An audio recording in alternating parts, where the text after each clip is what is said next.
Embassy जाने वाले हो तो एक बार अपने मालिक से जरूर बात करो, कोशिश करो जितना उन्होंने टाइम दिया उससे 10-15 मिनट पहले पहुंचो वहां पे। बाकी और भी कारण होते हैं वीजा रिफ्यूज होने के।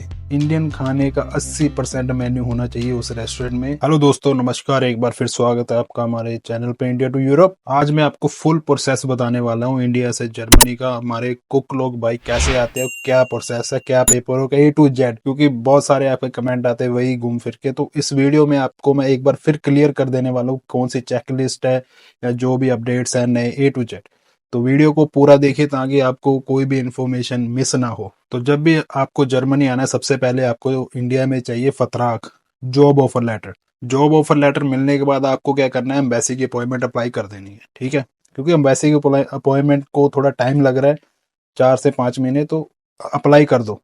उसके बाद आपको क्या करना है, अपनी चेकलिस्ट रेडी करनी है जिसमें आपका एक्सपीरियंस होना चाहिए 6 साल, कम से कम 6 साल। उससे ज्यादा है तो अच्छी बात है। फिर चाहिए आपको IICA का सर्टिफिकेट। अब IICA हर जगह नहीं चाहिए, जैसे दिल्ली एम्बेसी में IICA का सर्टिफिकेट नहीं चाहिए। इंडिया के कुछ राज्यों में IICA मैंडेटरी है, बाकी गल्फ में भी शायद नहीं चाहिए।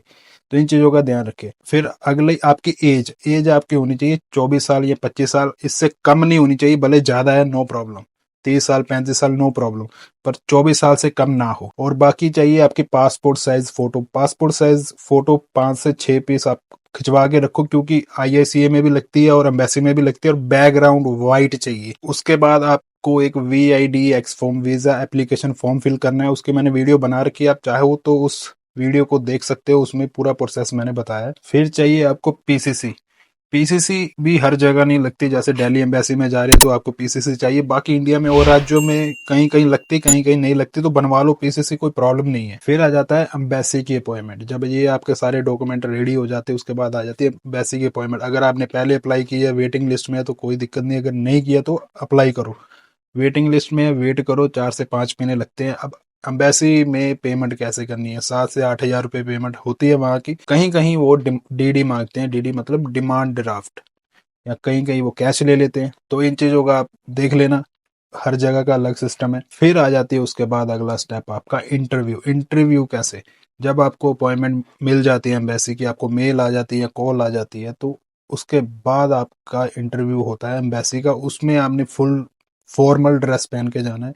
ये नहीं कि जीन पहन के ऊपर से T-शर्ट पहन के, कुछ ऐसा नहीं। फॉर्मल एक पैंट कमीज नॉर्मल पहन के जाओ और अपनी फाइल पूरी रेडी करके जाओ। जो आपको मेल आई है उसकी भी फोटो कॉपी निकालो। जितनी आपने फाइल रेडी की है उसके सबके 2-2 फोटो कॉपीज हो। डॉक्यूमेंट्स की 2 फाइलें वहां जमा होती है, तीसरी फाइल जो आपकी ओरिजिनल डॉक्यूमेंट की होगी, तो ये फाइल आप एम्बेसी में जमा करा दे। तो कोशिश करो जितना उन्होंने टाइम दिया उससे 10-15 मिनट पहले पहुंचो वहां पे, क्योंकि जब एम्बेसी जाते हो आपका जो मोबाइल है, जो लैपटॉप है, कुछ भी एक्स्ट्रा, वो सब वहां जमा हो जाता है। आपके साथ अंदर जाएगी सिर्फ आपकी डॉक्यूमेंट वाली फाइल। इंटरव्यू के बाद क्या, इंटरव्यू के बाद आपकी आनी होती है इंक्वायरी। अगर दिल्ली एम्बेसी से हो तो आपकी इंक्वायरी आएगी। इंक्वायरी आपने जहां जहां काम किया, फॉर एग्जाम्पल दिल्ली में किया है या पंजाब में किया है या बैंगलोर या हैदराबाद, कहीं भी, तो उनका मन है। दिल्ली वाले कहीं भी पहुंच जाते हैं, हैदराबाद भी जा सकते हैं, पंजाब भी आ सकते हैं। वो पता नहीं चलेगा आपको कब वो इंक्वायरी करने चले गए। जब वो इंक्वायरी करते हैं वहां पे पूछते हैं, हाँ आपका जो आप एक्सपीरियंस लेटर लगाया होता है, तो वो पूछते हैं कि इस होटल या रेस्टोरेंट में इस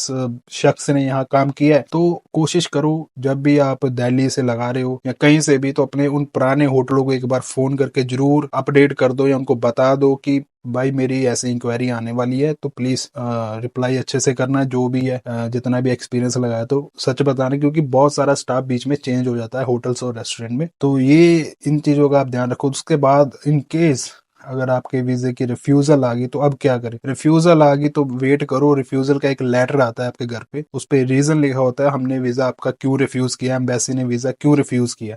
तो उस लेटर के हिसाब से देखो, अगर फॉर एग्जाम्पल जर्मनी का कोई इशू है, या मान के चलो जर्मनी से जो फतराक आया उसमें पैसे कम है, क्योंकि यहाँ पे सैलरी हमेशा बढ़ती रहती है, क्योंकि हमारा जो फतराक थोड़ा महंगा होता है कुक लोगों का। तो अगर उसमें सैलरी कम है तो आप अपने जो जर्मनी में रेस्टोरेंट ओनर है उसको बोलो, वो आपको नया फतराक भेज देगा। आप वो फतराक दोबारा एम्बेसी को दो। उसको बोलते हैं हम 1 महीने के अंदर अंदर अपील करनी होती है, तो हम 1 महीने के अंदर अपील करेंगे भी हमारा ये लो फतराक अपडेटेड अब हमारा वीजा लगाओ। बाकी और भी कारण होते हैं वीजा रिफ्यूज होने के, इंक्वायरी का इशू आ गया, तो फिर आपको रीअपील कर सकते हो अगर आप स्ट्रांगली वहां जहां आपने काम किया वहां बात कर लो। तो उसके बाद और भी कारण, जैसे फॉर एग्जांपल आपका जो फतराक आया जर्मन से किसी रेस्टोरेंट, वहां पे इंडियन खाने 50% है, 50% खाने कोई और है, फॉर एग्जांपल यूरोपियन खाने है, तो भी आपका वीजा लगने में बहुत प्रॉब्लम हो जाए, क्योंकि इंडियन खाने का 80% मेन्यू होना चाहिए उस रेस्टोरेंट में, तो आपका वीजा लगेगा। अगर